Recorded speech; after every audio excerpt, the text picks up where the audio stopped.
Y en este momento vamos a aprovechar la experiencia de don Luis Reyes Santos, quien es economista, ex director general de presupuesto y una persona conocedora de la economía dominicana a propósito de la propuesta de reforma fiscal que los próximos días presentará el gobierno. Bienvenido, don Luis, ¿cómo está todo?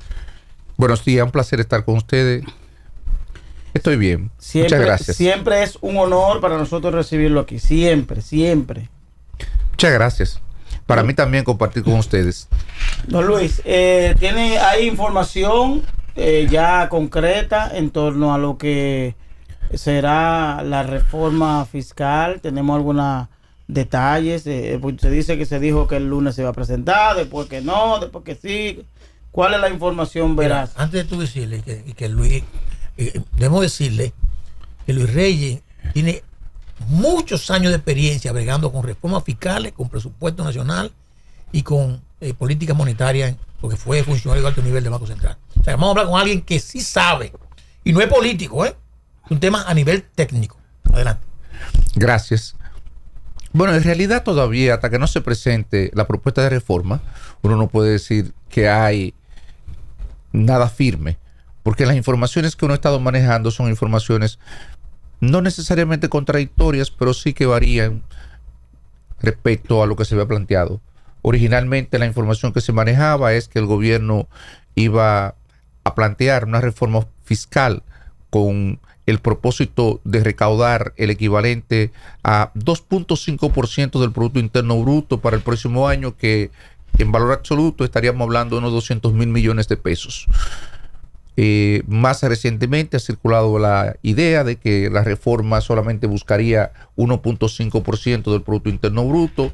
Eso es equivalente a unos 115,000 millones a los precios, digamos, al Producto Interno Bruto proyectado para este año, y 115,000 millones, y que después complementaría esas medidas recaudatorias con reducción del gasto.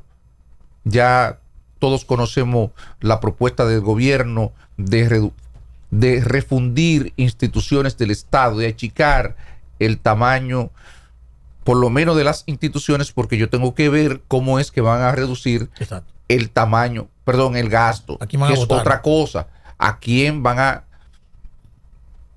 desvincular del Estado?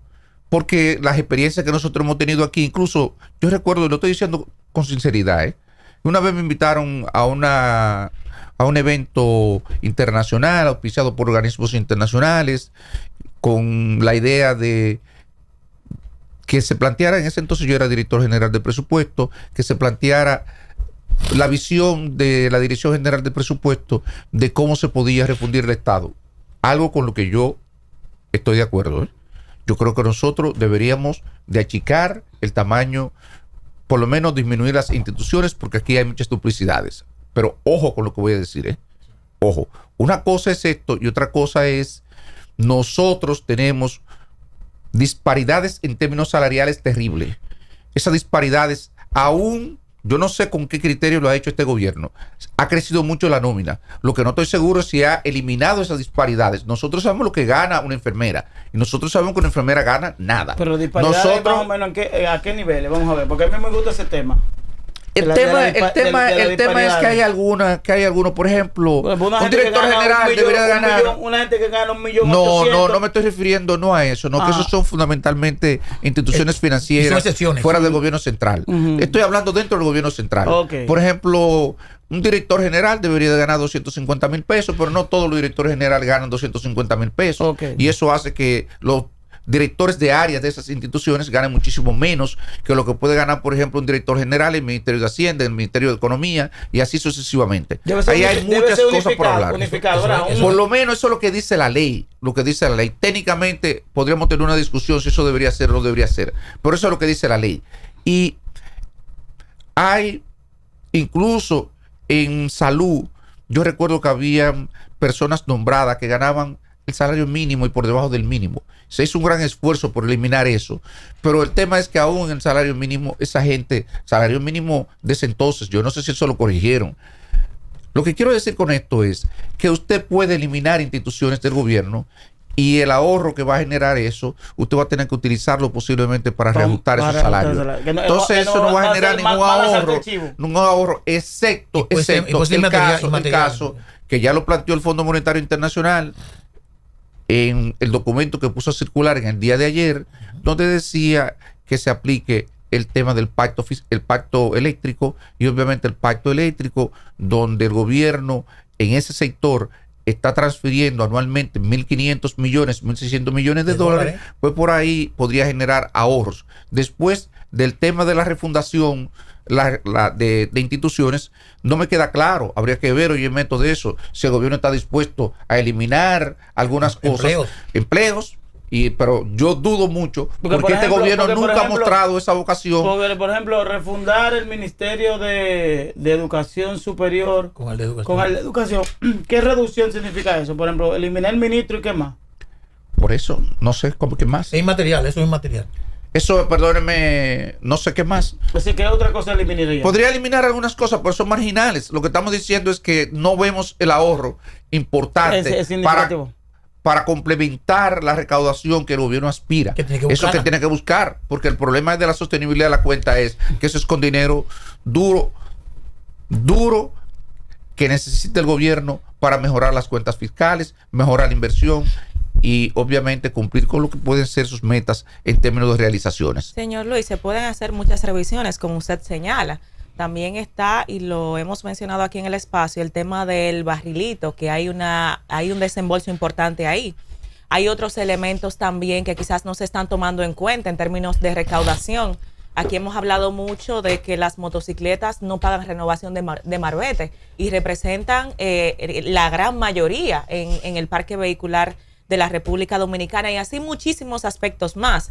Hace unas semanas estuvo acá el economista de la Facultad de Ciencias y Economía de la UAS, Antonio Siriaco, y él nos decía que dentro de la propuesta que tiene la UAS para la reforma fiscal es el tema del monotributo. ¿Cuál es su posición en ese sentido? Y así como le acabo de mencionar esas aristas que podrían ser interesantes, que se haga una revisión para poder ir rescatando fondos, ¿qué usted entiende de otros elementos? Mire, déjeme decir algo, que por cierto, yo soy un tipo que soy partidario del monotributo por una razón. Yo creo que nosotros tenemos que hacer un esfuerzo por rescatar la micro y la pequeña empresa de la informalidad. Y una de las formas de estimular el rescate de la micro y la pequeña empresa es a través del establecimiento de un monotributo, es decir, de una forma de tributación simplificada para esos negocios, y comparto la idea de Siriaco en ese sentido. Ahora, déjeme decirle algo. Todas esas cosas que usted mencionó, incluyendo el tema de las motocicletas, el tema del monotributo, eso es paja para la garza, déjeme decirle. Eso no... imagínese que usted puede recaudar 5.000 millones. 5.000 millones. Estamos hablando del orden de que hay que buscar 120.000 millones. Vamos a asumir el escenario menos agresivo, el más pasivo. Y 120.000 millones hay que tocar la ampliación de la base, el Fondo Monetario lo dice, el ITEBI. Y toca obviamente de eso, y ahí es donde viene el problema, porque ahí nos metemos en el tema de economía política. Ahí hay que tocar el tema de la clase media, y hay que ver el tema obviamente de la legitimidad que tiene este gobierno para pedirle a la población si realmente la población le va a consentir que haga una reforma en ese orden. Ese es el tema que hay de fondo. El tema no es un tema técnico político desde el punto de vista económico, es un tema más político de las implicaciones que tiene la aplicación de una reforma de la magnitud que se necesita. Cuando estamos hablando, perdóname, cuando estamos hablando del tema de legitimidad, estamos hablando de la obediencia que tienen los gobernados respecto a las decisiones que toman los gobernantes. Y entonces, ¿están ellos en disposición de acatar, de asumir esas decisiones? Sacrificarse. Porque lo contrario significa un deterioro en la gobernabilidad. Y por eso es que nosotros hacemos énfasis en eso. Y para eso el gobierno tiene que tener legitimidad. Y un gobierno que tiene dificultad con el tema de los servicios eléctricos, con el tema de los servicios de transporte, con el tema de los servicios, de salud, el tema de educación, el tema de pasaporte, el tema prácticamente todos los servicios, no voy a decir que han colapsado, pero se han deteriorado de manera significativa. El 911, el tema, por ejemplo, del manejo de los y el tema aquí en Santo Domingo de todo lo que tiene que ver con el manejo de las aguas y el caos que se origina en la ciudad frecuentemente cuando se producen lluvias. Entonces, todo el sistema de drenaje pluvial. Entonces, un gobierno en una situación como esa, la pregunta que uno se hace, ¿qué autoridad moral tiene ese gobierno para pedirle a la población, a la clase media, una clase media que es la que paga básicamente el grueso de los tributos, que le consienta al gobierno aumentar el aporte que ellos hacen en términos tributarios? Ese es el problema que hay, y eso es lo que hay que discutir, porque después lo otro, el fondo dice ahí, porque el fondo lo dice y lo dice de una manera muy elegante. ¿Qué es lo que el fondo está planteando? Se resumen 4 ideas básicas, lo que dice el fondo. El fondo dice, hay que fortalecer las cuentas fiscales. Hay un tema de cambiario que lo podemos tratar, digamos, en otro momento. Pero para no salirnos del tema, el tema, por ejemplo, tributario. Sí. Y el tema tributario, ¿qué es lo que ellos dicen? El gobierno debe fortalecer las cuentas fiscales a través de 4 medidas fundamentales. La primera de ellas, ampliación de la base. Recaudación a través de la base. ¿Y qué ampliación de la base? Lo que estamos hablando, aplicarle con la ampliación de la base, el ITEVIS, a la salud, a la educación, al transporte, a la canasta de alimentos básicos. Pero las bebidas por lo menos tienen ese aditivo. Y mire cómo usted menciona eso. ¿Quiénes van a ser los más afectados con ese fragmento? La clase media. La clase media. Y entonces, porque la clase uno presume, y el gobierno así lo ha dicho, y uno piensa que sí, porque desde el punto de vista político tiene sentido, y desde cualquier punto de vista también, desde el punto de vista técnico, que el gobierno con las recaudaciones puede compensar a través de los mismos programas sociales que maneja el gobierno, cuyo incumbente me precedió aquí en este programa. El gobierno podría manejar el impacto de eso en los sectores, digamos, más vulnerables de la población. Claro. Pero el tema es con la clase media, y ahí es donde está el problema. Ahí no tenemos subsidio, ahí es donde el juego se tranca, y por eso es que ha sido tan difícil implementar esto, porque al final, ¿qué es lo que uno piensa?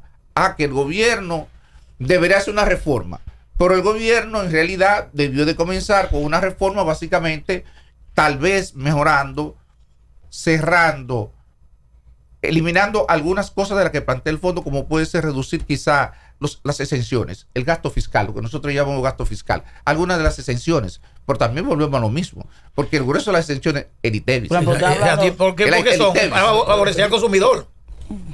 ¿Usted no cree que reduciendo el ITEVIS, o bueno, el ITEVIS, cualquier impuesto, se puede cobrar más? Porque es mejor tener más personas que paguen a tener un 2 o 3 con impuestos altos. Nosotros, eso podría ser, y yo creo que tal vez en otro país. Eso podría ser, pero nadie se va a tomar el riesgo por lo siguiente. Porque nosotros en el país realmente no tenemos una cultura de pago. El problema de la evasión, y al no tener un plan, al no haber atacado ese problema con tiempo suficiente, eso es parte del problema que enfrenta el gobierno. ¿Cuál es el problema que tiene el gobierno? Que cualquier mejora en la recaudación a través de la disminución de la evasión toma mucho tiempo. Para eso usted debió de comenzar a aplicar un plan con mucha anticipación, y el gobierno no lo ha hecho, como no ha hecho el tema tampoco de la reforma del Estado. Ahora se va a presentar una reforma del Estado, y ojalá que esas cosas salgan bien, porque de verdad el Estado es un tema profundamente complejo. Lo que estamos hablando es, la gente dice, vamos a refundir instituciones. Es que hay que coger cada una de las funciones de esas instituciones y ver exactamente cuáles tienen duplicidades, y esas estructuras, cómo usted va a definirla para que el Estado siga cumpliendo las mismas funciones que cumple actualmente con menos instituciones. Entonces, es un trabajo especializado, altamente especializado, altamente especializado. Ya veremos cuando salga cómo se van a pronunciar los especialistas sobre estos temas. Ojalá que esas cosas marchen bien, porque, repito, desde mi punto de vista, eso es algo que debió tomarse meses. Primero, ver la concepción del Estado que se aspira, y a partir de eso, entonces, diseñar la estructura que se desea desarrollar. Se habla, don Luis, de la ley de cine, del tema de las exenciones de la ley de cine. ¿Qué pudiera representar esto en términos de aporte para el gobierno? ¿Eso sería significativo? No sería tan significativo. Lo que pasa es que ha crecido de manera... Ahí hay varias cosas con el tema de la ley de cine. Yo creo que más que nada el gobierno busca detener el crecimiento de los incentivos con la ley de cine, que ha crecido de manera exponencial. Pero también porque no se ha establecido un tope, y en la medida en que sigan produciéndose cine en el país con presupuestos cada vez más altos, pues obviamente los incentivos que otorgaría el gobierno, la pérdida recaudatoria del gobierno sería mayor, y yo pienso que va a ir por ahí. Esa es mi intuición, porque al final, si tú tienes una industria que ha sido exitosa, tú no vas a matar a la industria. Eso no tiene sentido. Lo que tú debes hacer es establecer topes que permitan que esto crezca dentro de un ritmo razonable y que los incentivos no afecten eventualmente a mediano plazo de una forma significativa las recaudaciones del gobierno, como ha pasado con otras industrias en el país. Sí, se dice que no sería a la industria local, sino a la inversión extranjera en temas de cinematografía, pero igual también hay riesgos ahí, porque entonces, ¿qué va a pasar con la inversión que se está haciendo a nivel internacional? Sobre el endeudamiento, ¿cuál es su posición? Porque vemos cómo cada vez se aprueban préstamos. ¿En qué impacta esto de manera directa? Y si podría tener algún tipo de impacto, valga la redundancia, en el tema de la reforma fiscal. Porque se aprueban préstamos, por no decirlo de otro modo, a lo loco, a la ciega. Mire, el gobierno, en realidad, uno de los problemas que tiene para justificar la reforma, quizá el más importante de todo, es que de las recaudaciones fiscales destina alrededor de un 25% al pago de los intereses de la deuda. Esa es la justificación. Pero al mismo tiempo, ese es el contraargumento para decirle que usted no tiene autoridad moral.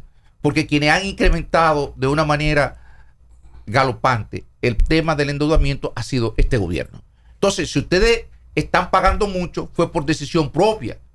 Fue por un incremento en el endeudamiento que ha hecho el gobierno, y entonces una de las preguntas que uno se hace es, incluso yo a veces tengo duda en términos personal y digo, pero el gobierno, que no ha dado muestra de ser un gastador eficiente, tanto que criticaron al gobierno pasado, tanto que dijeron que iban a ahorrarse 120,000 millones de pesos, 130,000 millones de pesos, recuerden el 3% del PIB, eso fue parte de la narrativa con la que el gobierno llegó al poder.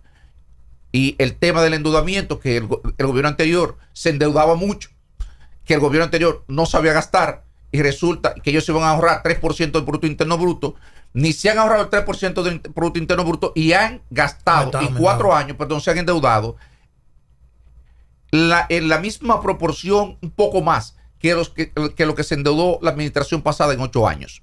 Entonces, eso es por eso que yo digo, ¿dónde está la calidad moral de las autoridades para sentarse en una mesa de discusión, hacer un pacto con las implicaciones que tiene un pacto? Porque un pacto es una negociación con los diferentes sectores sociales para que le consienta a ellos realizar una reforma fiscal en la magnitud que ellos están planteando. Don Luis, ¿qué pasaría si el gobierno definitivamente logra, porque tiene su Congreso, aprobar esa reforma fiscal aumentando los impuestos, que es la única opción que tiene? ¿Y qué pasaría? ¿Y qué tiempo se puede tomar la discusión, don Luis, de esta reforma, partiendo de la complejidad del tema? Es que ellos han planteado que es un pacto. Y si es un pacto, eso debería de tomar tiempo, porque lo que estamos hablando es un intercambio de ideas con los sectores y llegar a un acuerdo, un consenso. Exacto. Lo que estamos hablando es de redefinir, señores, el contrato social. Miren, es de redefinir el contrato social. Contrato de Rousseau, la idea de que, bueno, ¿cuál es la sociedad que nosotros queremos? ¿Cuál es el país que nosotros queremos? ¿Cuánto necesitamos para ello? ¿Cómo lo vamos a financiar? Por eso, ¿qué pasaría si lo hacen? ¿Qué pasaría si el gobierno lo hace? Que fue una pregunta que, por cierto, en un programa la semana pasada también alguien planteó. Es muy sencillo. Si el gobierno utiliza su mayoría para aprobar la reforma, entonces no estamos hablando de un pacto.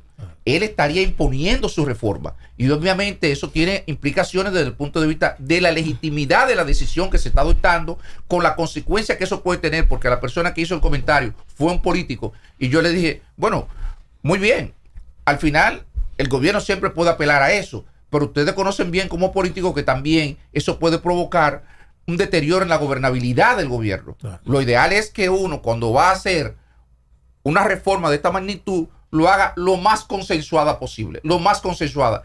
Y para consensuar una reforma, pero estamos viendo la reforma constitucional, y la reforma constitucional prácticamente que está planteada y afecta a sectores muy limitados. Imagínense ustedes una reforma amplia en términos tributarios. Así es. Don Luis, muchísimas gracias. A ustedes por la invitación. Siempre es oportuno a ustedes por la invitación. Esta conversación. El tiempo se va. Claro, con un experto en economía, una persona conocedora de la economía dominicana y que obviamente conoce las finanzas y que va a ser recurrente esta conversación a partir del conocimiento de la reforma fiscal en la República Dominicana. Siempre es un honor.